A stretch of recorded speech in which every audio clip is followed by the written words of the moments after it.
Hello friends, welcome back to बायोबॉफिन। आज फिर से हम आपके लिए 5 क्वेश्चन 5 टॉपिक रिवीजन की एक न्यू वीडियो लेकर के आए हैं। वीडियो को शुरू करने से पहले मेक श्योर आपने चैनल को सब्सक्राइब कर लिया है और वीडियो को लाइक कर लिया है। तो फटाफट से वीडियो को शुरू करते हैं।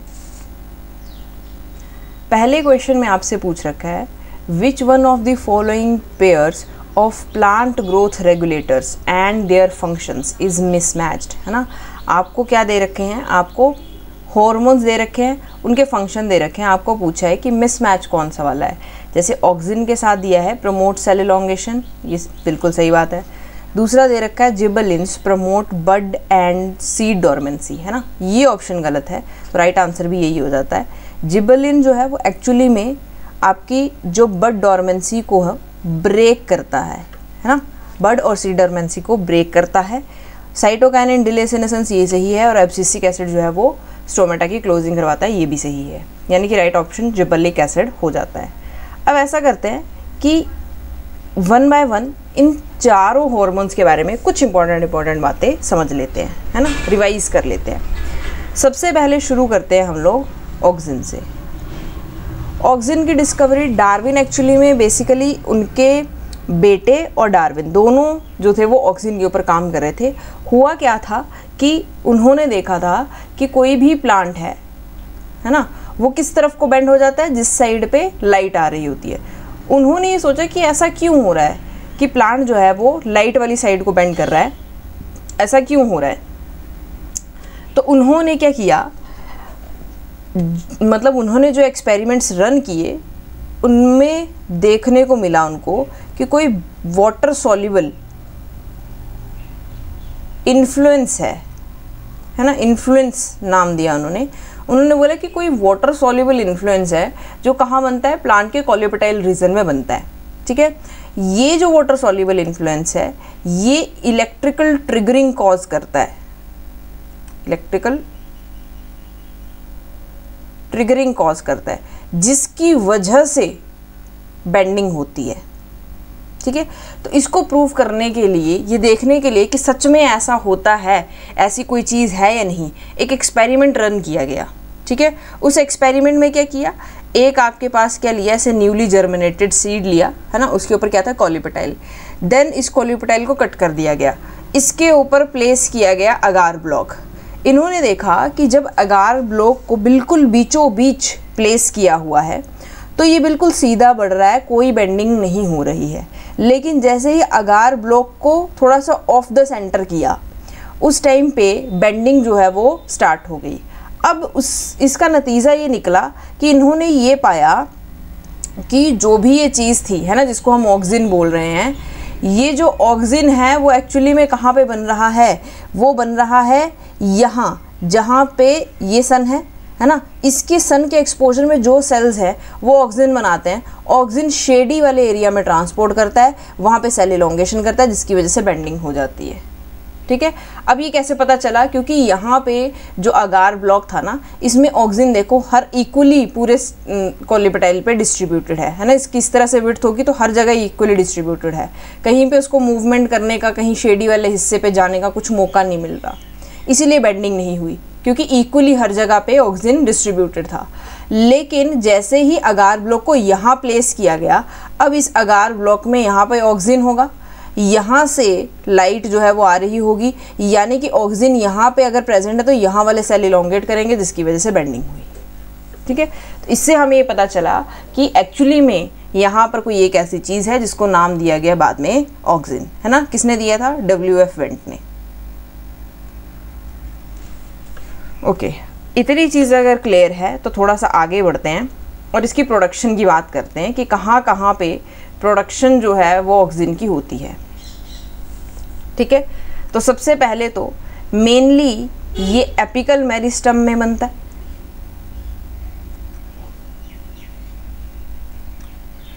है ना। एपिकल डोमिनेंस भी आप लोगों ने पढ़ी होगी। जितनी भी बर्ड्स होती है वहाँ पे यंग लीव्स में, एंड जितने भी एक्टिव यंग पार्ट्स होते हैं प्लांट के, उन सभी में आपको ऑक्सिन अच्छी खासी मात्रा में देखने को मिलेगा। ठीक है, फिर कुछ इसके फंक्शंस भी देख लेते हैं ना, क्या क्या स्टिमुलेट करता है ये।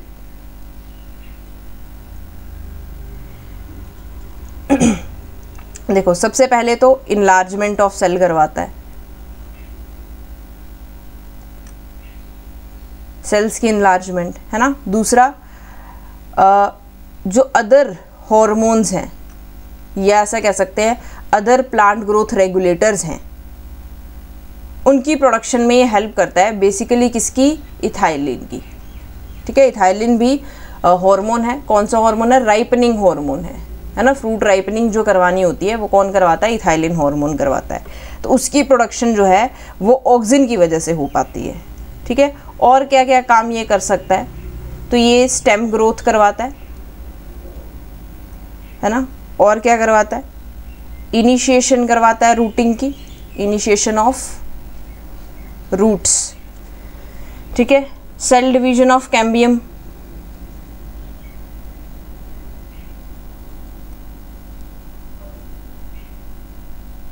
ठीक है। अब ये जो सेल डिवीजन ऑफ कैम्बियम है ना, इसके लिए साइटोकाइनिन की ज़रूरत भी पड़ती है ना, क्योंकि सेल डिवीजन एक्चुअली में साइटोकाइनिन करवाता है। सेल इलोंगेशन जो है वो आपका कौन करवाता है? ऑक्सिन करवाता है। तो ये आपको दोनों इक्वल प्रोपोर्शन में चाहिए अगर सेल डिवीजन करवानी है तो। ठीक है, उसके बाद एक और इसका इम्पॉर्टेंट फंक्शन है, दैट इज़ डिफरेंशिएशन। जो सेल्स हैं वो डिफरेंशिएशन किसकी वजह से कर पा रहे हैं? ऑक्सिन की वजह से कर पा रहे हैं। ठीक है, तो ये तो हो गया कि जो ये चीज़ें करवाता है। कुछ चीज़ें ये होने से रोकता भी है, तो ऐसे लिख सकते हैं ऑक्सिन डिलेज। क्या क्या चीज़ें ये रोकता है? सबसे पहले तो फ्रूट एंड लीफ एब्सेशन, है ना। आप चाहते हैं कि आपका जो पौधा है उसमें उसके लीव्स जो है वो लंबे समय तक प्लांट के साथ अटैच रहे, या फ्रूट जो है वो लंबे समय तक प्लांट के साथ अटैच रहे, तो उसमें ऑक्सिन की मात्रा अच्छी से देनी पड़ेगी, है ना। दूसरी चीज़ ये क्या डिले करवाता है? Fruit ripening. Fruit ripening delay करवाता है एंड लेटरल इनहिबिशन करता है।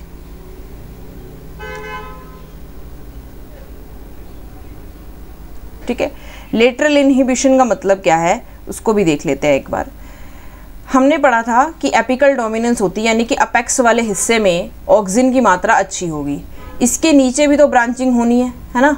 इसकी नीचे वाली ब्रांचिंग को अगर ऑक्सिन अच्छी मात्रा में है तो ये होने नहीं देगा, ये इनहिबिट करता है इस लेटरल ब्रांचिंग को। इसको हम कहते हैं लेटरल इनहिबिशन। ठीक है, ओके।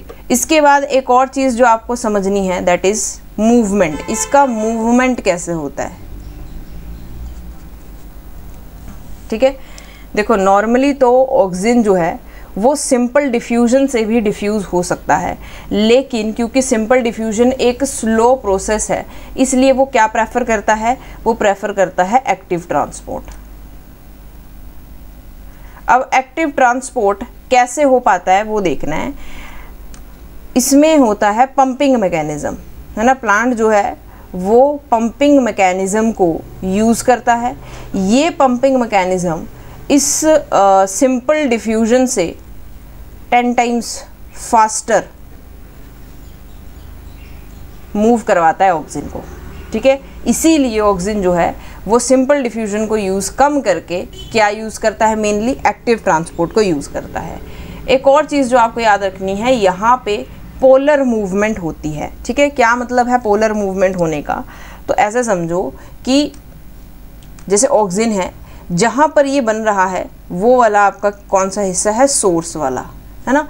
और सोर्स से दूर जाना इज़ व्हाट? Polar movement. कैसे? देखो ये है आपका मान लो टिप वाला हिस्सा, टिप से ये स्टेम की तरफ को जा रहा है, यानी कि बेस वाले हिस्से की तरफ को जा रहा है। ठीक है, यूजुअली ये जो मूवमेंट होता है वो ऐसे ही होता है ना। ठीक है, यहाँ से टिप से ये निकला या स्टेम से निकला और कहाँ गया? सीधा सीधा बेस की तरफ को गया। लेकिन ये मूवमेंट उल्टा हो जाता है कहाँ पे? In case of roots. क्यों? क्योंकि वहाँ पे ये बेस वाला, ये आपका प्लांट है ना, प्लांट का बेस है, बेस से किस तरफ को जा रहा है? रूट की टिप की तरफ को जा रहा है। ठीक है, तो ये आपको ख्याल रखना है कि वहाँ पे रूट की मूवमेंट, रूट्स में मूवमेंट पूछी है या प्लांट में पूछी है, ठीक है, तो दोनों में पोलर मूवमेंट होती है, ये याद रखना, ठीक है। उसके बाद एक और चीज़ जो आपको याद रखनी है कि यहाँ पे जो मूवमेंट ये हो रही है ना, ये सेल टू सेल मूवमेंट है। कहने का मतलब ये है कि देखो प्लांट में जाइलम फ्लोएम इस तरह के वेस्कुलर बंडल्स भी प्रेजेंट होते हैं, है ना, लेकिन ये उनको यूज़ नहीं करता। ये सीधा और सीधा किसको यूज़ करता है, ये आपका वेस्कुलर बंडल पड़े जहाँ पे जाइलम फ्लोएम है, इसके आसपास में पड़े होते हैं पैरेन्काइमा सेल्स। तो पैरेन्काइमा सेल्स से सेल टू सेल ये ट्रांसफ़र कर लेता है, ठीक है, ट्रांसपोर्ट कर लेता है, इसीलिए एक्टिव ट्रांसपोर्ट को यूज़ कर रहा है और फास्ट मूव कर पा रहा है, ठीक है। आई होप इतनी चीज़ क्लियर है। नेक्स्ट आपको क्या याद रखने हैं, इसके कुछ एग्जाम्पल्स याद रखने हैं, है ना, जिससे पूछ लेता है ये। सबसे पहला इसका एग्जाम्पल है, क्योंकि इसके बहुत सारे टाइप्स होते हैं ऑक्सीजन के, उसमें से एक आ जाता है आपके पास 4-क्लोरो इंडोल एसिटिक एसिड। ये हेल्प करता है इन जर्मिनेशन ऑफ लेग्यूम्स सीड, है ना, जो भी हमारे दालें वाले होती हैं उनके सीड्स को अगर आपको जल्दी ग्रो करना है, आप 4-क्लोरो एसिटिक एसिड डालो, वो जल्दी ग्रो कर जाएंगी, है ना, जर्मिनेशन में हेल्प करता है ये। नेक्स्ट आ जाता है IBA, इंडोल ब्यूटरिक एसिड। ये कहाँ पर प्रेजेंट होता है, occurs in leaves of corn, है ना, मक्के की जो पत्ते होते हैं उनमें, और बहुत सारे वेरियस डाइकोट्स में ये पाया जाता है। उसके बाद एक और चीज़ आपने सुनी होगी, जो ऑक्सिन होता है वो वीड्स को किल करता है ना, जो भी घास फूस एक्स्ट्रा उग जाता है उसको आप ऑक्सिन डाल के किल कर सकते हो। तो इसका एक बहुत अच्छी, क्या कह सकते हैं, इसके पीछे एक कहानी तो नहीं बोल सकते, असली इंसिडेंट्स है। तो हुआ क्या था, 1960s में चल रहा था वियतनाम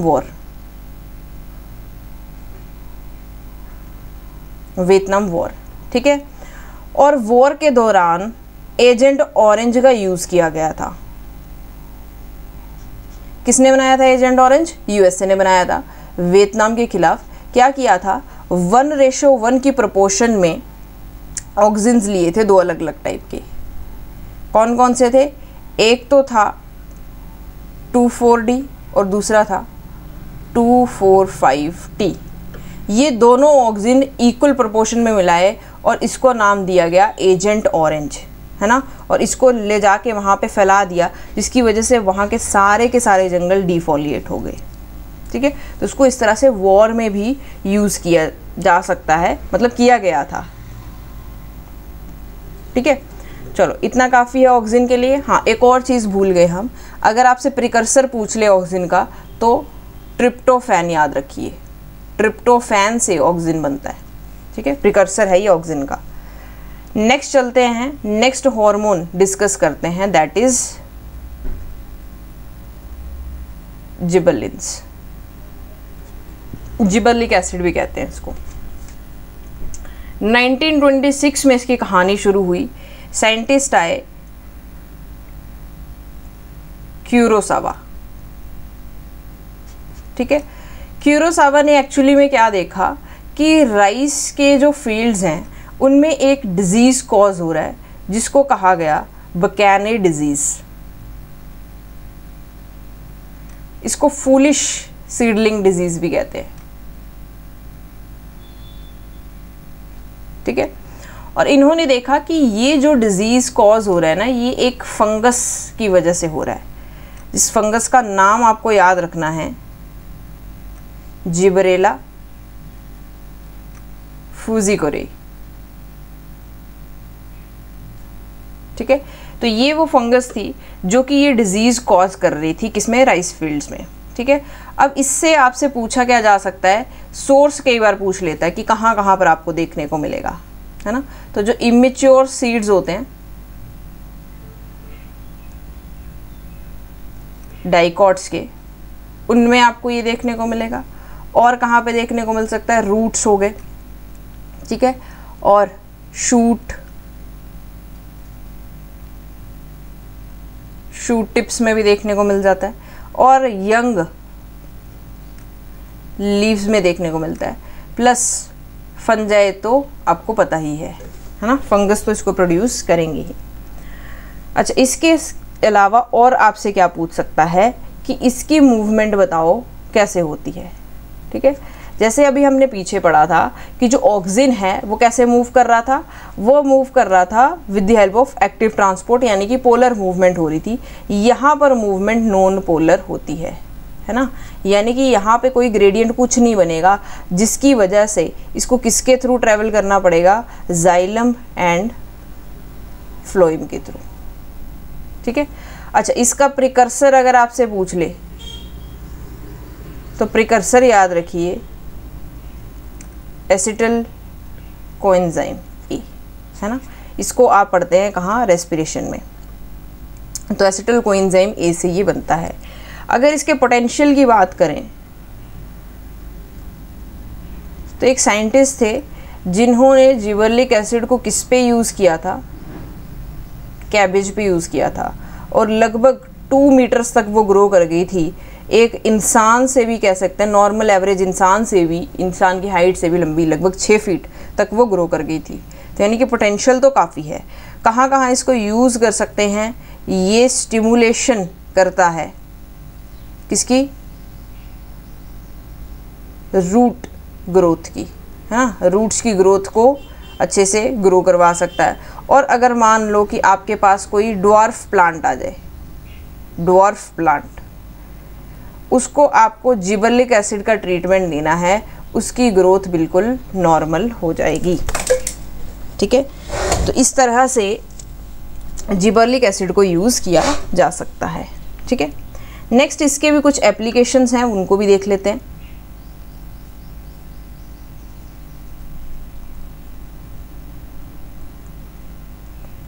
ओके, तो सबसे पहले तो क्या करता है, ये इंक्रीज करता है ग्रोथ ऑफ स्टेम, है ना, स्टेम ग्रोथ को इंक्रीज करता है। दूसरा, ये फ्लावरिंग कॉज करता है।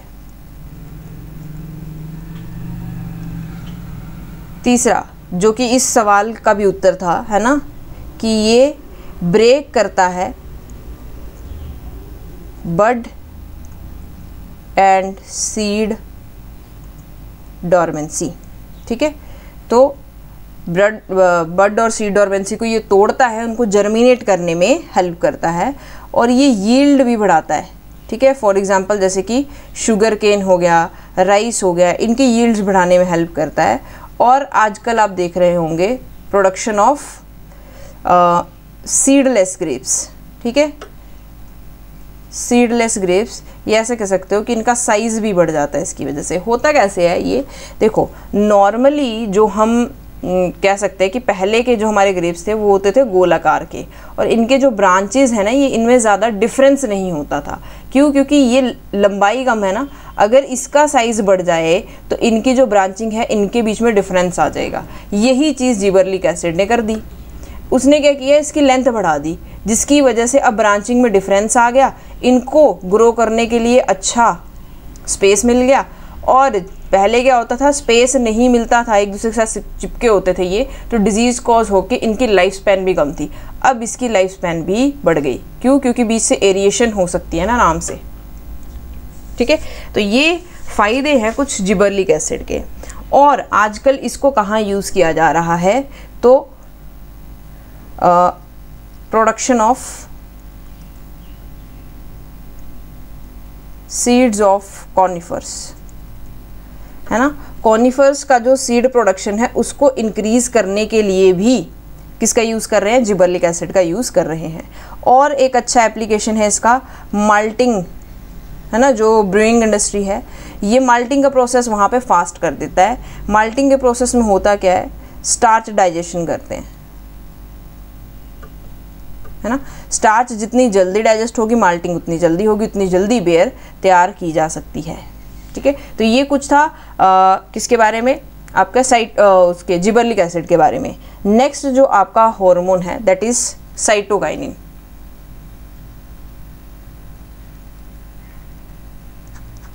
ठीक है, साइटोकाइनिन की कहानी जो है वो शुरू होती है 1913 में।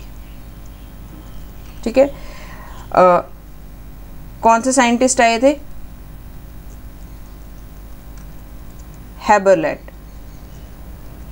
हेबरलैंड ने क्या ऑब्जर्व किया कि भाई कोई केमिकल है जो क्या करवा रहा है, सेल डिवीजन करवा रहा है ना, और प्रोडक्शन कर रहा है किसकी? कोर्क कैम्बियम की। अब उस टाइम पे ये उस केमिकल को डिफाइन नहीं कर पाए कि ये है क्या चीज़, ठीक है। इसके बाद 1941 में एक और साइंटिस्ट आए जिनका नाम था J.V. ओवरवीक। इन्होंने एक्चुअली में क्या देखा, इन्होंने कोकोनट मिल्क लिया, है ना, और उस कोकोनट मिल्क में टिश्यू और एम्ब्रियो का ग्रोथ करवाने की कोशिश की। तो उन्होंने देखा कि जो टिश्यू और एम्ब्रियो का ग्रोथ है ना, वो इंक्रीज़ हो गया जब मैं उसको किस में डाल रहा हूँ, कोकोनट मिल्क उसमें यूज़ कर रहा हूँ। तो यानी कि सेल डिवीज़न जो है वो फास्ट हो गई है, लेकिन तब भी ये उसको समझा नहीं पाए। फिर उसके बाद 1955 में साइंटिस्ट ने और इसके ऊपर काम किया और काइनेटिन, जो कि जिसको हम सिंथेटिक साइटोकाइनिन कहते हैं, उसको डिस्कवर किया, ठीक है। कहाँ से इसको निकाला था? From heat treated herring sperm, fish है ये एक, वहाँ से इसको एक्सट्रैक्ट किया था। तो इन्होंने बोला कि भाई ये एक सिंथेटिक साइटोकाइनिन है जो कि क्या कर सकता है, सेल डिवीजन को प्रमोट कर सकता है। फिर 1964 में साइंटिस्ट ने और ज़्यादा काम किया और देखा कि ये जितनी भी चीज़ें पीछे चली आ रही हैं ये सब सेम हैं, बस फ़र्क इतना है, ये एक सिंथेटिक सोर्स था और ये एक नेचुरल सोर्स है ना। और इसीलिए इस चीज़ को, मतलब ये जो केमिकल था, इसको नाम दिया गया साइटोकाइनिन का, है ना। और इस साइंटिस्ट जो थे वो काम किस पे कर रहे थे? कर्नल्स ऑफ कॉर्न, है ना, मक्के के बीज पे एक्चुअली में काम कर रहे थे। फिर उन्होंने देखा कि यहाँ पे भी वही केमिकल है, यानी कि जो पीछे से चला आ रहा है ये सब कुछ सेम ही है, और इसको नाम दिया गया साइटोकाइनिन, ठीक है। आई होप ये आपको क्लियर होगा। उसके बाद आपको पता ही है ये सेल डिवीजन करवाता है, और अगर इसका प्रिकर्सर पूछ ले, है ना, तो वहाँ पे आपको क्या लिखना है? कोई भी अगर प्यूरीन लिखा है या फिर कोई पिरामिडीन दिया है ना, वो दोनों के दोनों क्या हो सकते हैं? Source of cytokinin. यानी कि ये न्यूक्लिक एसिड से जो है वो अराइज होता है, तो प्यूरीन, पिरामिडीन कोई भी जो है वो वहाँ पे हो सकता है, ठीक है। साइटोकाइनिन के बाद नेक्स्ट आता है आपका ABA, एब्सिसिक एसिड कहते हैं जिसको, है ना। इसकी कहानी 1940s में शुरू हुई थी, जहाँ पर एक साइंटिस्ट ने इनको ऑब्जर्व किया और बोला कि कोई एक ऐसा केमिकल है, कोई एक ऐसी चीज़ है जो कि इनहिबिटरी इफ़ेक्ट्स शो कर रहा है ना। और ये इनहिबिटरी इफ़ेक्ट्स यानी कि ग्रोथ इनहिबिटर्स को क्या कहा गया? इनको कहा गया डोरमिन्स, ठीक है। फिर 1967 में एक और साइंटिस्ट आए, है ना, उन्होंने सेम काम किया और फिर देखा कि भाई ये जो डोरमिन है और एब्सिसिक एसिड जिसको मैं बोल रहा हूँ ये दोनों सेम ही हैं, वहाँ से इसका नाम एब्सिसिक एसिड ले लिया गया, ठीक है। अब इसके बारे में आपसे पूछ क्या सकता है? इसके बारे में आपसे पूछ सकता है सिंथेसिस, कि इसकी सिंथेसिस कहाँ पर होती है वो बताओ, ठीक है। तो ये प्लास्टिड्स होते हैं जो प्लांट्स में, है ना, प्लास्टिड्स के अंदर कैरोटेनॉइड्स प्रेजेंट होते हैं, तो ये कैरोटेनॉइड पिगमेंट से बनता है ABA, ठीक है। और बेसिकली जितने भी हमारे फ्लैशी फ्रूट्स होते हैं उनमें भी भर भर के आपको एब्सिसिक एसिड देखने को मिल जाएगा। अब इसका काम क्या होता है कि जैसे ये पेड़ लगा हुआ है ना, पेड़ के ऊपर क्या लगा हुआ है? फ्रूट। फ्रूट के अंदर क्या है? सीड।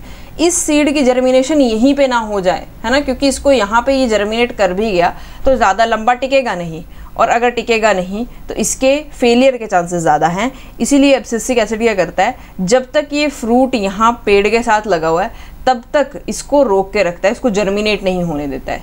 जैसे ही आप इस फ्रूट को कंज्यूम कर लेंगे, सीड जो है वो सॉइल में जाएगा, अब इसकी जर्मिनेशन वहाँ पे हो सकती है, ठीक है। तो एब्सिसिक एसिड का काम है जर्मिनेशन को रोकना जब तक जो फ्रूट है ना, सीड जो है वो फ्रूट के अंदर है और वो पेड़ के साथ लगा हुआ है, ठीक है। आई होप इतना क्लियर होगा। नेक्स्ट इसका एक एप्लीकेशन ये भी है कि ABA अगर आप फ्रूट पे या सीड पे अप्लाई करते हैं ना, तो उसका जर्मिनेशन डिले किया जा सकता है। यानी कि अगर आपको किसी सीड्स को काफ़ी लंबे टाइम तक स्टोर करना है ना, या फ्रूट को स्टोर करना है, तो आप क्या करते हो है ना, वहाँ पे ABA लगा सकते हो, है ना। जैसे पोटैटो को हम यूज़ कर सकते हैं, पोटैटो में ट्यूबर्स आ जाते हैं, तो उसका अगर जर्मिनेशन डिले करना है तो एब्सिसिक एसिड के साथ ट्रीटमेंट किया जा सकता है। अब आपसे पूछ क्या सकता है कि मूवमेंट बताओ भाई इसकी कैसे होगी मूवमेंट, तो आप बोलेंगे कि इसको मूवमेंट की ज़रूरत ही नहीं है। क्यों? क्योंकि ये through out the plant present होता है, तो ऐसा बोल सकते हैं कि नॉन पोलर मूवमेंट होता है, ठीक है। एप्लीकेशन में एक फंक्शन तो मैंने आपको ये बता दिया है ना, एक और फंक्शन जैसे कि ये हेल्प करता है इन रिस्पॉन्ड टू स्ट्रेस कंडीशंस, ठीक है। अब होता क्या है, मान लो कि कोई जो प्लांट है वहाँ वो ड्राउट्स को झेल रहा है ना, सूखा पड़ गया है। अब क्या करेगा प्लांट के अंदर जो लीव्स होते हैं ना, लीव्स में पड़ा होता है स्टोमेटा। ये जो एब्सिसिक एसिड है, जैसे ही जो प्लांट है ना उसको इनफ वाटर नहीं मिल रहा अपटेक करने के लिए, उसको पता चल जाएगा कि अब जो सूखा जो है वो पड़ चुका है, तो एब्सिसिक एसिड जो है वो बनना शुरू हो जाएगा अच्छे अमाउंट में। एब्सिसिक एसिड जैसे ही बनेगा वो इस स्टोमेटा को ट्रिगर करता है, जिससे स्टोमेटा हो जाते हैं क्लोज। जैसे ही स्टोमेटा क्लोज होंगे, अब यहाँ से ट्रांसपिरेशन नहीं हो सकता। जैसे ही ट्रांसपिरेशन जो है वो बंद हो जाएगा, इवेपोरेशन नहीं होगी, जिसकी वजह से वाटर लॉस को ये रोक सकता है ना। तो इस तरह के जो रिएक्शंस होते हैं, जो स्ट्रेस कंडीशन में आने होते हैं प्लांट्स के अंदर, उनको लाने में एब्सिसिक एसिड हमारी मदद करता है, ठीक है। आई होप इतना क्लियर है, ठीक है। तो ये आपके चारों के चारों हॉर्मोन्स जो हैं वो कंप्लीट हो जाते हैं। आई होप ये क्लियर है। नेक्स्ट क्वेश्चन की तरफ चलते हैं।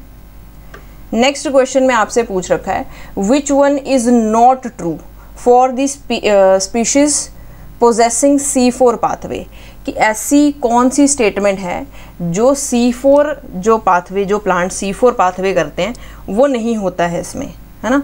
तो ऑप्शन ए में लिखा है, they are able to minimise the photo respiration by using more efficient enzyme to fix CO2, oxidative decarboxylation occurs in the chloroplast of the bundle sheath cell, they have high compensation point for CO2, they have low photosynthesis yield in comparison to C3 and CAM plants, ठीक है। तो इसका option number C जो है वो right answer हो जाता है।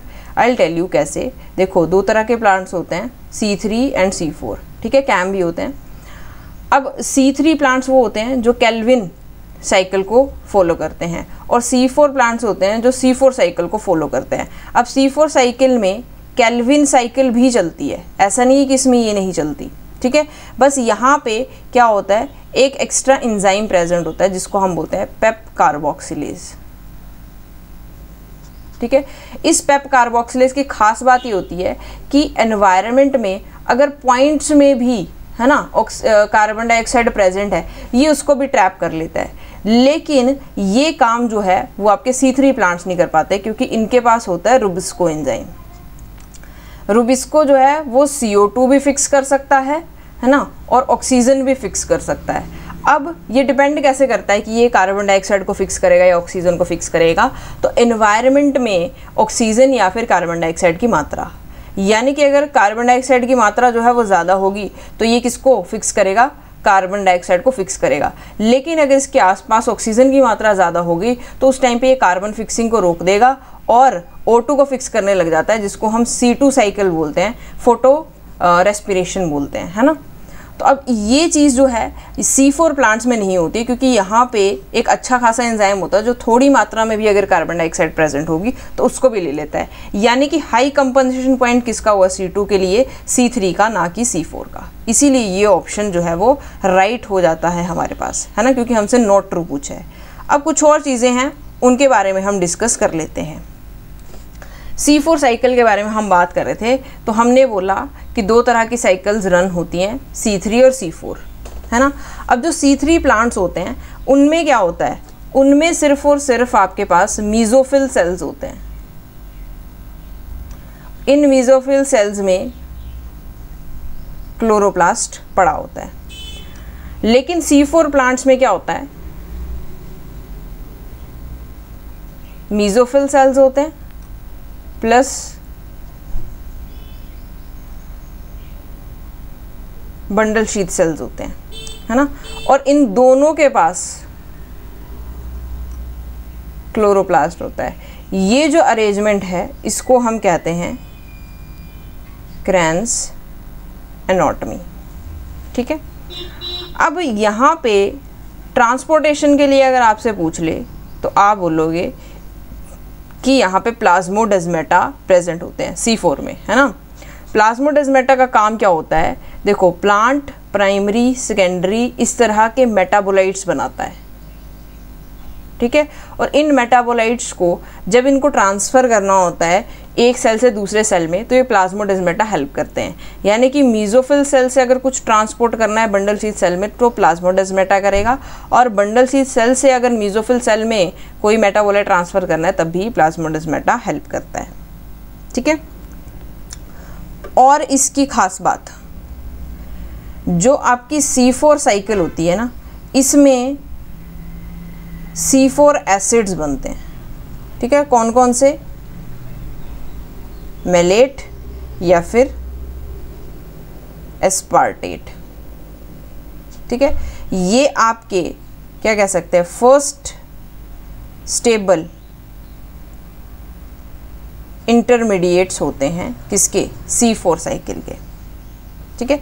और एक चीज़ और मैंने आपको यहाँ पे बता दी कि C4 साइकिल करने वाले जो प्लांट्स होते हैं उनके पास एक एंजाइम होता है पेप कार्बोक्सिलेज, ठीक है। तो ये प्राइमरी कार्बोक्सिलेशन जो है ना, मतलब कि ट्रैप करना CO2 को एटमॉस्फेयर से, that primary carboxylation is done by this enzyme in C4 plants, ठीक है। अच्छा, और एक चीज़ आपको बतानी है, दैट इज़ कि बंडल शीथ सेल्स में और आपके जो मीज़ोफिल सेल्स हैं ना, इन दोनों के पास अलग अलग एंजाइम्स होते हैं। वो देख लेते हैं कि कौन कौन से एंजाइम्स किसके पास होते हैं। जैसे कि आपका मीज़ोफिल सेल है तो सबसे पहले तो इसके पास कौन सा, पेप कार्बोक्सिलेज एंजाइम होगा। दूसरा इसके पास पाइरूवेट ऑर्थोफॉस्फेट डाइकाइनेज एंजाइम होता है, ठीक है। और जो आपका बंडल शीथ सेल्स हैं आपके, उनके पास होता है डी कार्बोक्सिलेजेस, है ना, जो कि CO2 निकालते हैं, है ना। अभी हम आगे साइकिल देखेंगे तब समझेंगे। और यहाँ पे एंजाइम्स होते हैं किसके, C3 साइकिल के, जैसे मैंने अभी आपको बताया था रुबिस्को वगैरह जो हैं वो यहाँ पे पड़े होते हैं। आई होप इतनी चीज़ क्लियर है। उसके बाद हम 4 स्टेजेस में C4 साइकिल को समझने वाले हैं। तो नेक्स्ट चलते हैं, ऑप्शन सी जो है वो इसका राइट आंसर हो जाएगा। नेक्स्ट चलते हैं और अब इस साइकिल को समझते हैं, ठीक है। 4 स्टेप में समझेंगे। शुरुआत कहाँ से होती है, पहले स्टेप से, जहाँ से ये एटमॉस्फेरिक CO2 जो है, ठीक है, ये पेप कार्बोक्सिलेज एंजाइम इसको खींच लेता है। यानी कि ये CO2 जो है वो पहले बाइकार्बोनेट में चेंज होती है, फिर इस बाइकार्बोनेट को कौन यूज़ कर लेता है, पेप कार्बोक्सिलेज, है ना। ये सबस्ट्रेट है इसका, this is substrate of PEP carboxylase. तो बाइकार्बोनेट आयन को इसने यूज़ किया, क्या बनाया, ऑक्सैलो एसीटेट बनाया। ऑक्सैलो एसीटेट से भी मेलेट डीहाइड्रोजनेज एंजाइम आता है, NADPH को कंज्यूम करता है और मेलेट बना देता है। ये है आपका फर्स्ट स्टेबल इंटरमीडिएट, है ना, या ऐसे बोल सकते हैं C4 एसिड, ठीक है। तो ये आपकी क्या हो गई, कार्बन फिक्सिंग हो गई। अब दूसरे स्टेप में करना क्या है, इस मेलेट को मीज़ोफिल सेल से निकाल के कहाँ लेकर के आना है, बंडल शीथ सेल में। यानी कि दूसरे स्टेप में ट्रांसपोर्ट करेंगे हम C4 एसिड का बंडल शीथ सेल में। जैसे ही ये ट्रांसपोर्ट हो जाएगा तीसरा काम होगा डी कार्बोक्सिलेशन करना, यानी कि CO2 बाहर निकालना। अब मैलिक एंजाइम दोबारा आएगा, NAD पॉजिटिव को इस बार कंज्यूम करेगा और NADPH बनाएगा, एनर्जी करेंसी बनाता है, ठीक है। CO2 जो बन गई है यहाँ पे, ये क्या करती है, ये चली जाती है कहाँ, केल्विन साइकिल में, है ना, और ये रिड्यूस हो जाती है, रिड्यूस टू कार्बोहाइड्रेट, ठीक है। तो कार्बोहाइड्रेट में रिड्यूस हो जाती है वाया केल्विन साइकिल। अब हमारे पास जो C4 एसिड बना था उससे कार्बन डाइऑक्साइड निकल गई, एक कार्बन बाहर निकल गया, यानी कि आपके पास C3 एसिड बचा होगा कोई, है ना, पायरुवेट बचा होगा। अगर यहाँ पे मैलेट है तो पायरुवेट, अगर यहाँ पर एस्पार्टेट है तो उस केस में यहाँ पे कौन आ जाएगा, एनालीन, ठीक है। अब इसकी क्या होनी है, इस पायरुवेट से दोबारा से आपको रीजनरेट करना है ये फोस्फोइनोल पायरुवेट, जो कि CO2 को कैप्चर करने में हेल्प करेगा, है ना, जो CO2 को एक्चुअल कैप्चर कर रहा है। तो इस फोस्फोइनोल पायरुवेट की रीजनरेशन कैसे होती है वो भी एक इम्पॉर्टेंट चीज़ है, इसको समझते हैं। अब आपके पास पायरुवेट बन गया था, पायरुवेट दोबारा ट्रांसफ़र हो जाता है कहाँ, मीज़ोफिल सेल में, है ना, बंडल शीथ सेल से कहाँ चला गया, मीज़ोफिल सेल में। अब ड्यूरिंग दिस रीजनरेशन ये क्या करता है, 2 हाई एनर्जी फॉस्फेट बॉन्ड्स को कंज्यूम कर लेता है ना, यूज़ करता है इसकी रीजनरेशन के लिए। होता क्या है, पहला स्टेप समझना, पहला कहाँ पे जो high energy phosphate bond consume हो रहा है, ये जो पायरुवेट फॉस्फेट डाइकाइनेज है ये ATP सोर्स को यूज़ करता है, पायरोफॉस्फेट में कन्वर्ट कर देता है ना। और ये जो पायरोफॉस्फेट है, सेकंड जो हाई एनर्जी बॉन्ड कंज्यूम हो रहा है वो यहाँ पे हो रहा है, पायरोफॉस्फेट कन्वर्ट हो जाता है 2PI में। कौन सा एंजाइम करता है, तो पायरोफॉस्फेटेज, ठीक है। तो ये दोनों जो है वो हाई एनर्जी फॉस्फेट बॉन्ड्स को कंज्यूम करते हैं, जिसकी वजह से इसकी रीजनरेशन हो पाती है। तो आपसे अगर पूछ ले कि फोस्फोनोल पायरुवेट की रीजनरेशन में कितनी एनर्जी करेंसी यूज़ हो रही है ना, तो आप 2 ATP, है ना, या 2 हाई एनर्जी फॉस्फेट बॉन्ड्स इस तरह से लिख सकते हो, ठीक है। तो इस तरह से रीजनरेशन होती है। आई होप ये क्लियर हो गया होगा। उसके बाद अब हमें कुछ ट्रांसपोर्ट से जुड़ी हुई चीज़ें डिस्कस करनी हैं, उसको डिस्कस कर लेते हैं।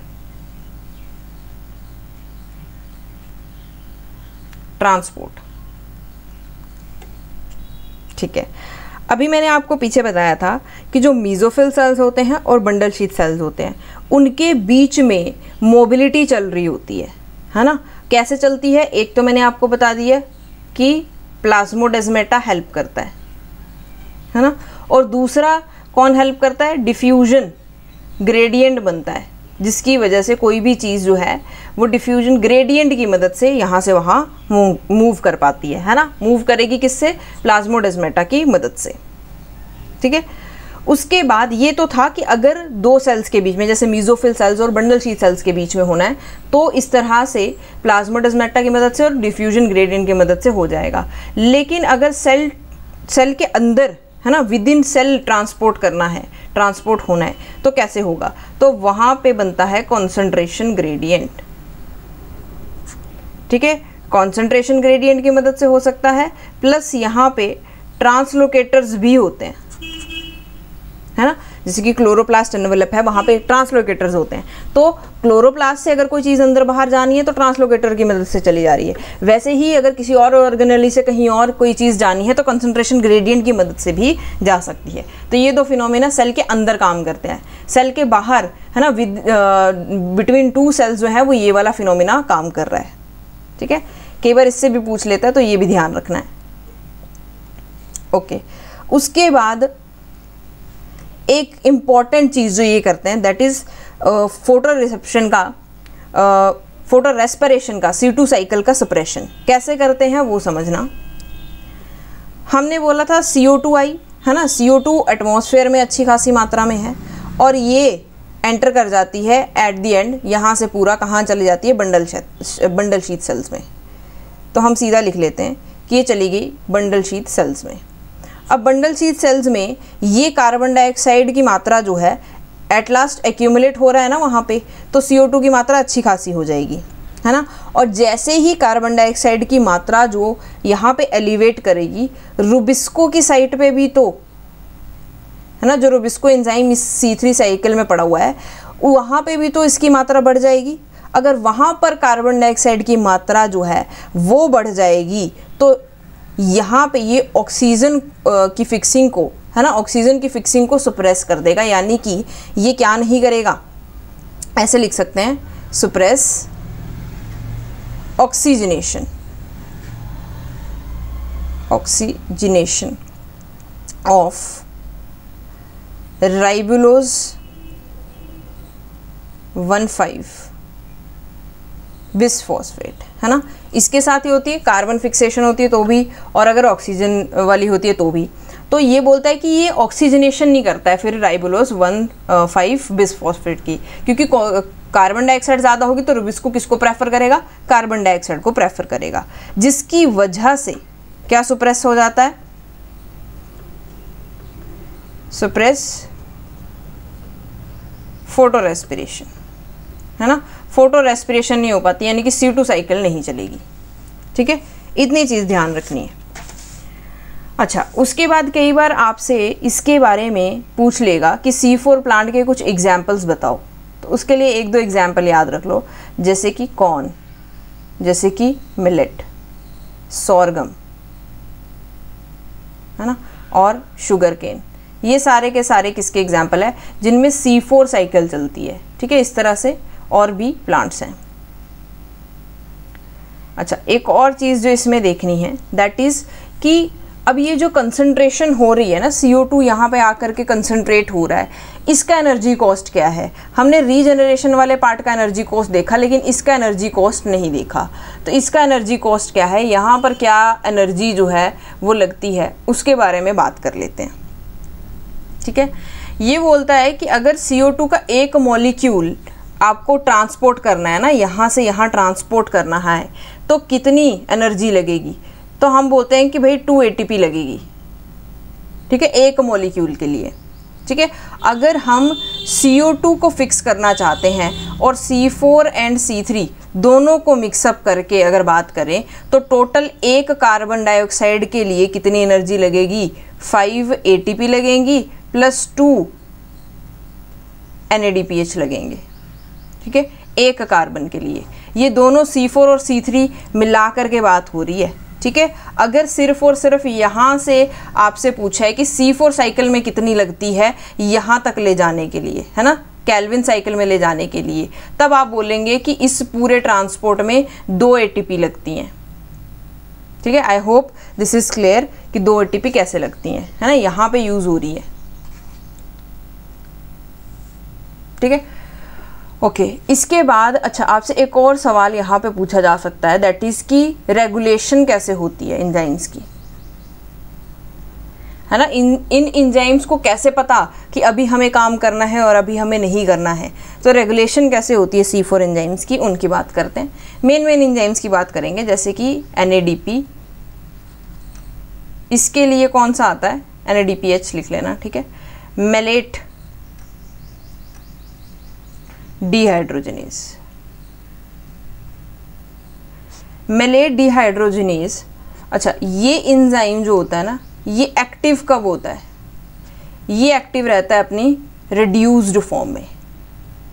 ठीक है, और ये रिड्यूस्ड फॉर्म में कैसे आता है, जब इसके ऊपर लाइट गिरती है ना। जैसे ये अगर दोपहर का टाइम है तो सन का एक्सपोजर मिलेगा पत्ते को, इल्यूमिनेशन होगी, लीफ की इल्यूमिनेशन से ये एंजाइम रिड्यूस्ड फॉर्म में आ जाता है, जिसकी वजह से ये एक्टिव हो जाता है। ठीक है, और ये एंजाइम इनएक्टिव कब होगा, अपॉन डार्कनिंग। जैसे जैसे धूप जाती जाएगी अंधेरा हो जाएगा, अंधेरा होने से इस लीव्स के ऊपर इल्यूमिनेशन नहीं होगी, अगर इल्यूमिनेशन नहीं होगी तो ये एंजाइम जो है वो इनएक्टिव हो जाता है। ठीक है, I hope this is clear. इसका तो सिंपल सा फंडा है, धूप होगी तो एक्टिव, नहीं होगी तो इनएक्टिव। नेक्स्ट आपका एंजाइम है पेप कार्बोक्सिलेज। ठीक है, पेप कार्बोक्सिलेज भी एक तरह का ऐसे कह सकते हैं कि लाइट इंडिपेंडेंट एंजाइम है ना। लाइट चाहिए इसको। कैसे लाइट चाहिए? जैसे ही लाइट आती है ना, फॉस्फोराइलेशन होती है ना, और जैसे ही इसकी डीफॉस्फोराइलेशन होगी ये एंजाइम इनएक्टिव पड़ जाता है, यानी कि ये मैकेनिज्म इसमें यूज़ होता है। ठीक है, अभी तक भी ये क्लियर नहीं है कि एक्चुअली में ये होता कैसे है। तो आप ये याद रख लो कि फॉस्फोराइलेशन डीफॉस्फोराइलेशन मैकेनिज्म फॉलो होता है इसकी एक्टिवेशन और डीएक्टिवेशन के लिए। नेक्स्ट, पायरुवेट ऑर्थोफॉस्फेट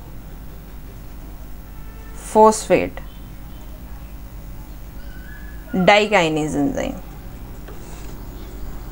ठीक है, अच्छा, ये जो एंजाइम होता है ना, ये थोड़ा सा इंटरेस्टिंग है। ठीक है, ये एंजाइम बेसिकली इनएक्टिव कैसे होता है पहले ये देखते हैं। तो ये इनएक्टिव होगा कैसे? जब भी इसमें कोई unusual ATP dependent ADP sorry ठीक है, एडीपी डिपेंडेंट क्या हो जाती है? फॉस्फोराइलेशन हो जाती है ना। एडीपी डिपेंडेंट अगर फॉस्फोराइलेशन इस एंजाइम पे हो गई तो वो एंजाइम जो है वो इनएक्टिवेट हो जाएगा। अब ये फॉस्फोराइलेशन या फिर ऐसे कह सकते हैं कि एटीपी डिपेंडेंट फॉस्फोराइलेशन कैसे होगी? ठीक है, तो ये कैसे होती है? फोटोन फ्लक्स की वजह से। ठीक है, ये बोलता है कि जैसे जैसे क्या होगा, फोटोन फ्लक्स ड्रॉप होने लगेगा, जैसे जैसे शाम होगी फोटोन्स कम होने लग जाएंगे, फोटोन फ्लक्स की डेंसिटी कम होगी, अनयूजुअल एटीपी डिपेंडेंट फॉस्फोराइलेशन इस एंजाइम पे हो जाती है और ये एंजाइम कैसा हो जाता है? इनएक्टिव हो जाता है। ठीक है, और एक्टिव कैसे होगा? जैसे जैसे फोटोन फ्लक्स, जैसे सुबह होती है तो धूप निकलती है, फोटोन फ्लक्स की डेंसिटी बढ़ेगी, बढ़ने की वजह से क्या होता है कि जो ये फॉस्फेट लग रखा होता है इस एंजाइम के ऊपर, अभी फॉस्फेट ऐसे लगा था ना, है ना, एडीपी डिपेंडेंट फॉस्फोराइलेशन हुई थी, एक्टिव होने की वजह से ये फॉस्फेट की क्लीवेज हो जाती है। जैसे ही क्लीवेज होगी ये एंजाइम एक्टिवेट हो जाएगा। ठीक है, तो इसमें भी इस तरह का कह सकते हैं कि फॉस्फोराइलेशन डीफॉस्फोराइलेशन होता है, लेकिन ये किसके ऊपर होता है? लाइट डिपेंडेंट के ऊपर होता है, या ऐसा बोल सकते हो आपकी फोटोन फ्लक्स के ऊपर डिपेंड करता है ये। ठीक है, अच्छा, एक लास्ट सवाल आपसे और क्या पूछ सकता है इसमें से एक और चीज़ पूछी जा सकती है, दैट इज़ कि भाई जो C4 प्लांट्स होते हैं ना, वो हॉटर या फिर ड्रायर रीजन्स में, है ना, ज़्यादा पाए जाते हैं एज कम्पेयर टू C3। ऐसा क्यों? ठीक है, बहुत सिंपल सा फंडा है। इसके पास पेप कार्बोक्सिलेज एंजाइम है। ये पेप कार्बोक्सिलिक एंजाइम की एफिनिटी किसके साथ होती है? हमारे बाइकार्बोनेट के साथ। अभी तो हमने देखा इसका सबस्ट्रेट होता है ये। तो जैसे ही बाइकार्बोनेट ज़्यादा होता है ना, इसकी एफिनिटी इसके साथ ज़्यादा होती है, तो फटाक से ये CO2 को कैप्चर कर लेता है। जैसे ही ये CO2 को कैप्चर करता है, ये एक्चुअली में रिड्यूस कर देता है किसको? स्टोमेटल अपर्चर को, है ना। यानी कि CO2 अंदर आने के बाद ये क्या करेगा? फटाक से स्टोमेटा को बंद कर देता है। जैसे ही स्टोमेटा बंद होगा, ये कंजर्व करेगा वाटर को, है ना। मतलब एक साइड पे तो इसने स्टोमेटा बंद कर रखा है, यानी कि ये वाटर को भी कंजर्व कर रहा है, और दूसरी साइड CO2 को अंदर ले आया है, तो CO2 की फिक्सिंग भी चल रही है। दोनों काम एक साथ कर रहा है, यानी कि ये तो होगी हमारी इसकी फर्स्ट एडवांटेज, है ना, कि ये स्टोमेटा को अगर बंद कर देगा तो ट्रांसपिरेशन नहीं होगी और वाटर लॉस भी नहीं होगा, और उसी दौरान ये CO2 को भी फिक्स कर रहा है, तो दोनों काम एक साथ हो रहा है। दूसरा जो इसका एडवांटेज है, दैट इज़ कि अभी मैंने आपको बताया था कि ये फोटो रेस्पिरेशन को सुप्रेस करके रखता है। तो फोटो रेस्पिरेशन सुप्रेशन भी एक तरह से क्या है? एडवांटेज है ना, जिसकी वजह से जो C4 प्लांट्स हैं वो ज़्यादा फोटोसिंथेटिकली एक्टिव होते हैं, है ना। ज़्यादा फोटोसिंथेटिकली एक्टिव होते हैं हायर टेम्परेचर में एज कम्पेयर टू कौन, C3 प्लांट्स। ठीक है, तो ये रीज़न है इसका। तो आप ये 2 एडवांटेज जो हैं वहाँ पे मेंशन कर सकते हैं। आई होप इतना सब कुछ क्लियर है। काफ़ी कुछ हमने इसके बारे में डिस्कस कर लिया है। इसके बाहर से आई डोंट थिंक सो कि कुछ पूछेगा, बट आपको ये पूरा का पूरा टॉपिक जो है वो आपको मतलब समझ में आना चाहिए। आप तभी इसको याद रख पाएंगे जब आप इसको एक कहानी की तरह याद रखोगे, है ना। नेक्स्ट क्वेश्चन की तरफ बढ़ते हैं। नेक्स्ट क्वेश्चन में आपसे पूछा है मोनोफिलेटिक ग्रुप क्या होता है ना। मोनोफिलेटिक क्या है? Include all representatives of a clade but not most recent common ancestor. Next है contain unrelated organisms, contain all representatives of clade and most recent common ancestor. ये ऑप्शन बिल्कुल सही है ना मोनोफिलेटिक ग्रुप के लिए। लास्ट क्या था? Include most recent ancestor but do not it's descendants. ठीक है, अच्छा सबसे पहले तो देखो मोनोफिलेटिक ग्रुप समझने से पहले ना आपको क्या याद रखना पड़ेगा? Phylogenetic relationships. ये टॉपिक बहुत ज़्यादा नहीं पूछता लेकिन एक आधा क्वेश्चन पूछ लेता है ना। अब होता क्या है, फाइलोजेनेटिक रिलेशनशिप्स में करते क्या हैं हम, है ना।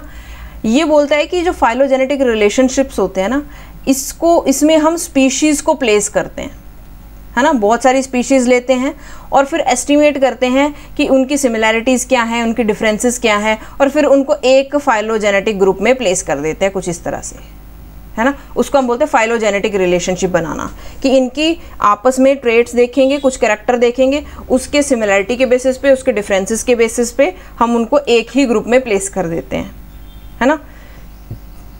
अच्छा, अब ये प्लेस जो करते हैं तो इसके लिए क्या यूज़ करेंगे हम, कैसे हम इसको प्लेस कर सकते हैं? एक मेथड होता है जिसको हम क्या कहते हैं? सेनपोमॉर्फी, है ना। सेनपोमॉर्फी में बेसिकली होता क्या है? कोई डिराइव्ड कैरेक्टर है ना, जो कि एक ग्रुप ऑफ स्पीशीज जो है वो मतलब शेयर कर रही है ना। और ये एक तरह से एविडेंस हो सकता है ना कि मतलब मान लो कि एक स्पीशीज है वो एक ही डिराइव्ड कैरेक्टर शेयर कर रही है ना। उसमें भी वो कैरेक्टर है, नेक्स्ट स्पीशीज में भी वो कैरेक्टर है, नेक्स्ट स्पीशीज में भी वो कैरेक्टर है ना। तो ये ऐसा एक एविडेंस मान सकते हैं हम कि ये जो स्पीशीज़ हैं वो कहीं ना कहीं एक कॉमन एंसेस्टर से इवॉल्व हुई होंगी। फॉर एग्जांपल जैसे ले लेते हैं कि चिंपैंजीज हो गए, है ना, ओरंगुटान वगैरह हो गए, और ह्यूमंस हैं।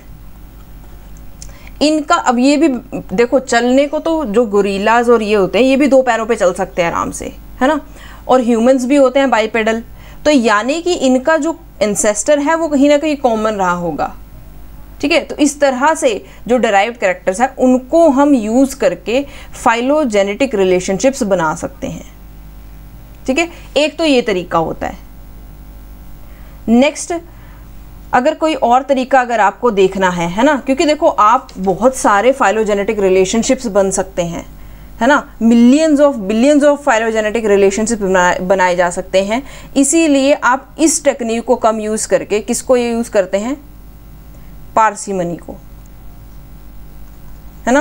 पार्सिमनी एक ऐसा मेथड है जिसमें आप फाइलोजेनेसिस को एस्टिमेट कर पाते हो। कैसे? एक सिंपल सा रूल फॉलो करना है कि आपको उस स्पीशीज़ को या उस फाइलोजेनेटिक ट्री को चूज़ करना है जिसमें एवोल्यूशनरी चेंजेस बहुत कम हो रहे होंगे।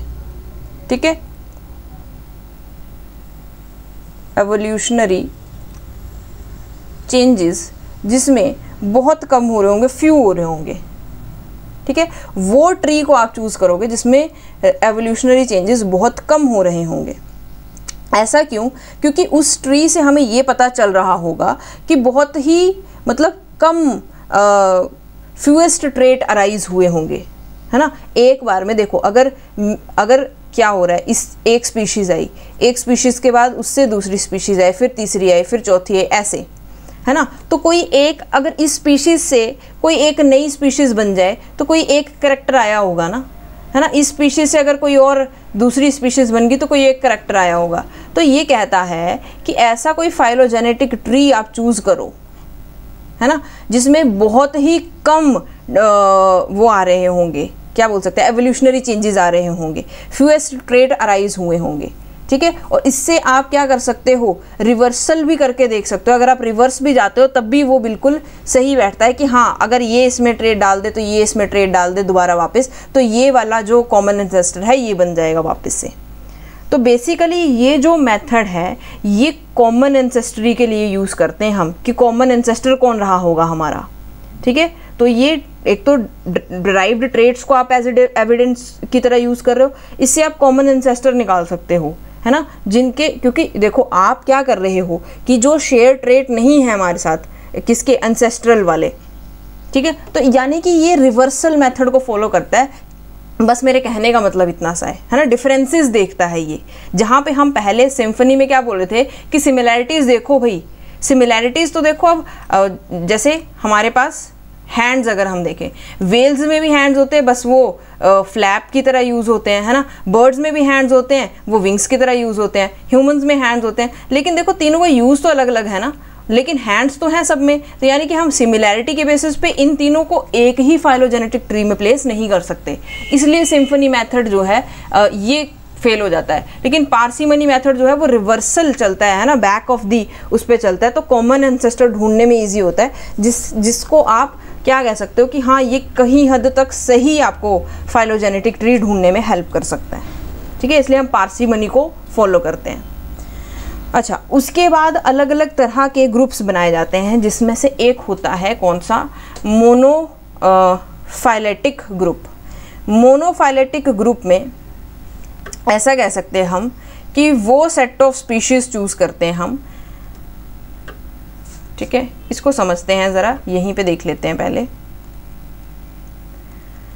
मैंने कहा कि मोनोफाइलेटिक ग्रुप में हम वो सेट ऑफ स्पीशीज डालते हैं that have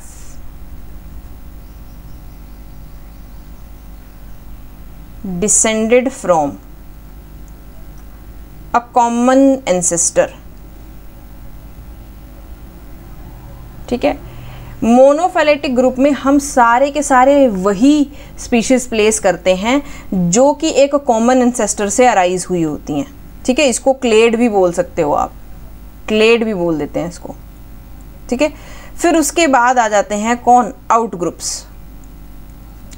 आउट ग्रुप्स क्या होते हैं, ये जो आउट ग्रुप्स टर्म है ना, इसका मतलब ही होता है वो स्पीशीज़ जो एक मतलब जैसे मतलब मान लो बहुत सारी स्पीशीज़ आपने प्लेस कर दी, है ना, और इसमें एक स्पीशीज़ ऐसी प्लेस कर दी जो इन सब से थोड़ी क्लोज ना हो, है ना, नॉट सो क्लोज हो इनके, तो उसको, ये वाला जो चीज़ है उसको हम आउट ग्रुप बोल देते हैं, ठीक है। ऐसा बोल सकते हैं वो मेंबर्स भी इसमें डाल दिए जाते हैं, है ना, क्लेड में, है ना, जो एक दूसरे से, देखो बाकी तो एक दूसरे से काफ़ी अच्छे से कनेक्टेड होंगे, क्लोज रिलेटेड होंगे, लेकिन इसमें से एक ऐसा क्लेड हो सकता है, एक ऐसा ग्रुप हो सकता है या स्पीशीज़ हो सकती है जो इनसे इतनी ज़्यादा क्लोजली रिलेटेड ना हो, इसको आप बोल देते हो आउट ग्रुप, ठीक है। अब इन आउट ग्रुप का जो मतलब क्या है, मतलब इनको क्यों यहाँ पे प्लेस किया गया जब ये इनसे क्लोजली रिलेटेड ही नहीं है, तो इसका एक ही मकसद होता है, डायरेक्शन ऑफ एवोल्यूशनरी चेंजेस का बताना,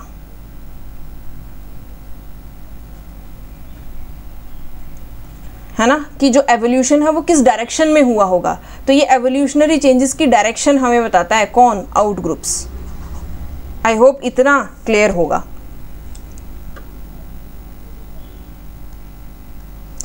उसके बाद जो टर्म हमें समझनी है दैट इज होमोप्लेसी। होमोप्लेसी, ठीक है, ये बोलती है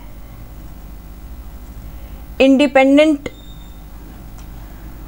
एवोल्यूशन होती है किसकी, सिमिलर ट्रेट्स की, कई बार, है ना। जैसे कि अभी मैंने आपको एग्जांपल दिया था कि वेल्स के भी हाथ होते हैं, बर्ड्स के भी हाथ होते हैं, ह्यूमंस के भी हाथ होते हैं, लेकिन उनकी बनावट, उनका फंक्शन अलग अलग है। तो ये बोलता है कई बार क्या होती है, अलग अलग स्पीशीज़ में एक जैसी चेंजेस आ जाते हैं, है ना, सिमिलर ट्रेट्स अराइज हो जाते हैं, लेकिन इसका मतलब ये नहीं है कि वो आपस में क्लोजली रिलेटेड होंगे या उनका कोई कॉमन एंसेस्टर होगा।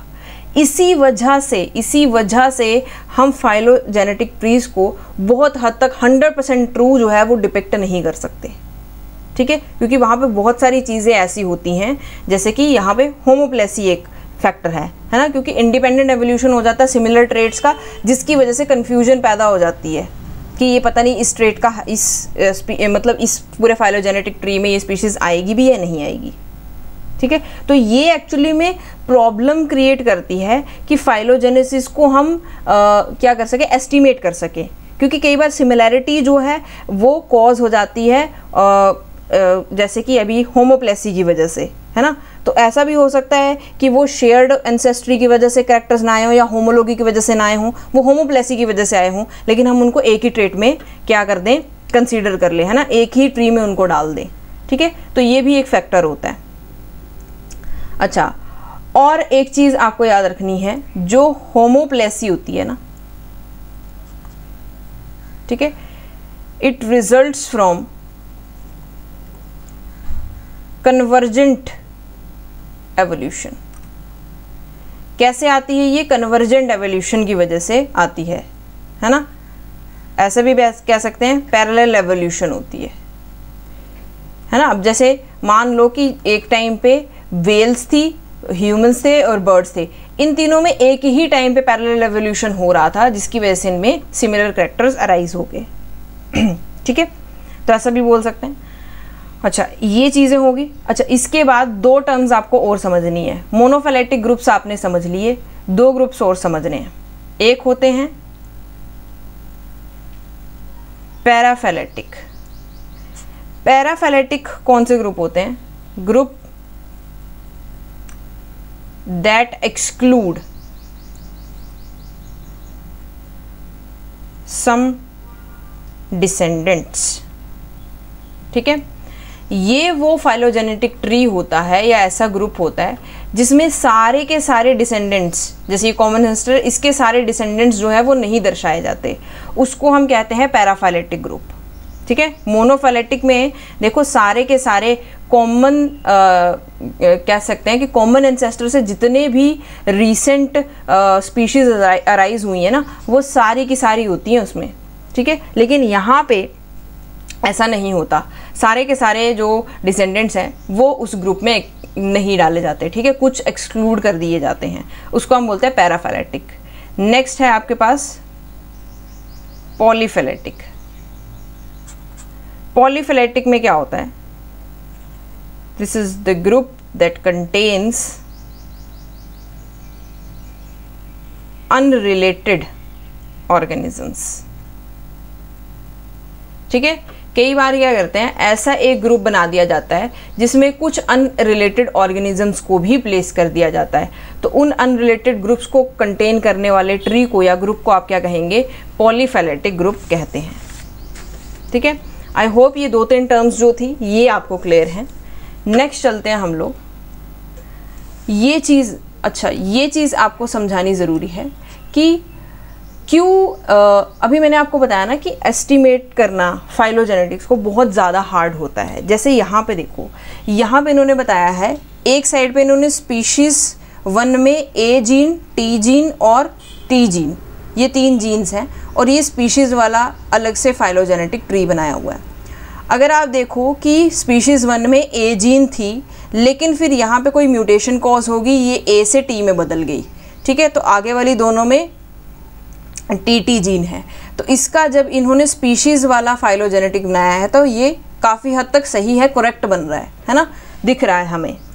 नेक्स्ट जो है उसमें क्या था कि जो आपका स्पीशीज़ 3 था, है ना, स्पीशीज़ 3 में क्या हुआ, कोई ए जीन थी, ए जीन में क्या हुआ, यहाँ पे कहीं पे म्यूटेशन आ गई, म्यूटेशन आने से ये टी और ये टी बन गया, ठीक है। ये भी कुछ हद तक सही लग रहा है कि हाँ ऐसे बन सकता है, ठीक है, ऐसे बन सकता है। लेकिन जब आप देखोगे ये वाला, दिस वन, अब देखो यहाँ पे ये कॉमन एंसेस्टर था, है ना, कॉमन एंसेस्टर में यहाँ तक तो सब कुछ ठीक था। ये वाली जो स्पीशीज़ है आपकी, कौन सी? ये वाली स्पीशीज़, है ना, ये थर्ड वाली स्पीशीज़ में तो ए वाला जो करेक्टर है वो बिल्कुल ऐसे जा रहा है, लेकिन इसे आगे वाली में देखो ये टी और ये टी इन दोनों में अलग अलग है। अब इसको अगर ऐसे रिप्रेजेंट कर दिया तो ये कहीं ना कहीं हमें गलत इन्फॉर्मेशन दे रहा है। इसीलिए फाइलोजेनेटिक ट्रीज से किसी चीज़ को एस्टिमेट करना बहुत ज़्यादा हार्ड हो जाता है। ठीक है, आई होप ये आपको थोड़ा सा क्लियर हो गया होगा। नेक्स्ट चलते हैं। नेक्स्ट में आपको पूछा है मैच द फॉलोइंग। अच्छा, आपको ये दे रखे है ग्रुप 1 और इसके कुछ क्या कह सकते हैं, कुछ कैरेक्टर्स दे रखे हैं, उनको आपको मैच करना है। जैसे राइजोबियम है, राइजोबियम कैसा होता है, सिम्बायोटिक रिलेशनशिप में रहता है, सिम्बायोटिक रिलेशनशिप इसमें दे रखा है, सिम्बायोटिक रिलेशनशिप। और कैसा होता है ये सिम्बायोटिक रिलेशनशिप, किसके साथ बिल्ड करता है, ये लेग्यूम्स के साथ, ताकि वहाँ पे नाइट्रोजन फिक्सिंग हो सके, है ना। और इसको नाइट्रोजन फिक्सिंग करने के लिए ऑक्सीजन की ज़रूरत पड़ती है, यानी कि ये एरोबिक रेस्पिरेशन करता है ना। तो इसके हिसाब से फर्स्ट ऑप्शन के साथ तो जाना चाहिए डी। ठीक है, 2 में आपके पास डी है। ओके, उसके बाद नेक्स्ट है आपके पास कौन सा, डी सल्फोविब्रियो।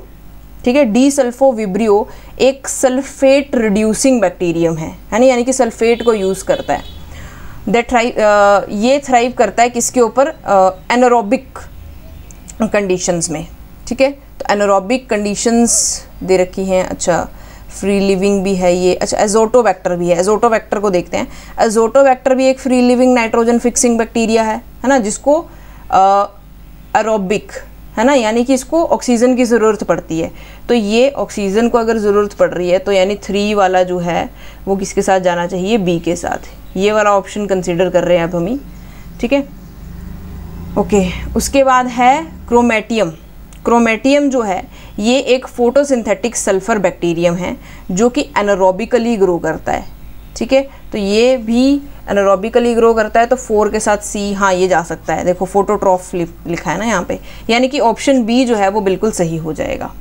ठीक है, इस केस में राइजोबियम के बारे में आपको पता है। राइजोबियम जो है वो सिम्बायोटिक रिलेशनशिप क्रिएट करता है, नाइट्रोजन फिक्सिंग में हेल्प करता है लेग्यूम प्लांट्स के, और इसको ऑक्सीजन भी चाहिए इसके मेटाबॉलिज्म के लिए। ठीक है, इसलिए इस ऑप्शन का कौन सा हो जाएगा, 1 के साथ कौन सा जाएगा, डी।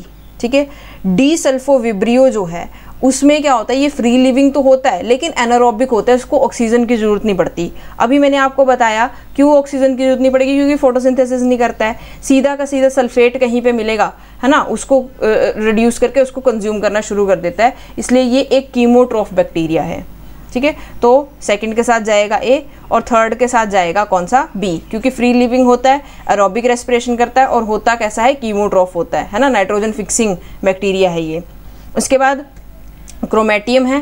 क्रोमेटियम जो है वो फोटोसिंथेसिस करता है, इसीलिए एक ऐसा होता है, सॉरी एनारोबिक बैक्टीरिया है ये, है ना, एनारोबिक रेस्पिरेशन करता है। क्यों, क्योंकि देखो ना ये फोटोसिंथेटिक तो है लेकिन ये सल्फर बैक्टीरियम भी है, यानी कि ये सल्फर को कंज्यूम कर लेता है, तो इसको ऑक्सीजन की ज़रूरत नहीं पड़ती।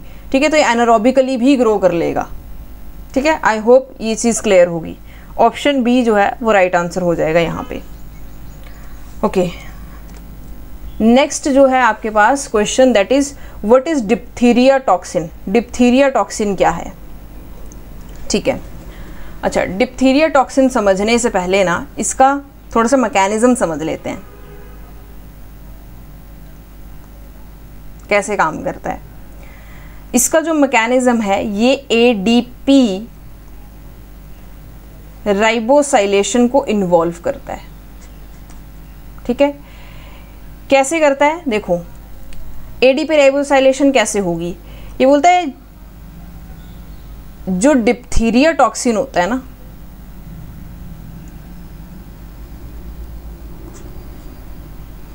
ये यूज करता है NAD पॉजिटिव को एज अ सबस्ट्रेट।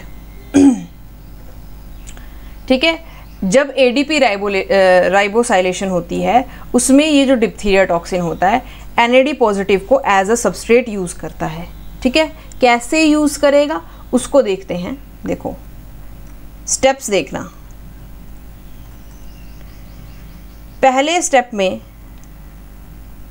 पहला स्टेप होता है बाइंडिंग टू सेल्स, है ना, कि जो डिप्थीरिया टॉक्सिन है वो सेल के सरफेस पे क्या प्रेजेंट होते हैं, रिसेप्टर्स प्रेजेंट होते हैं।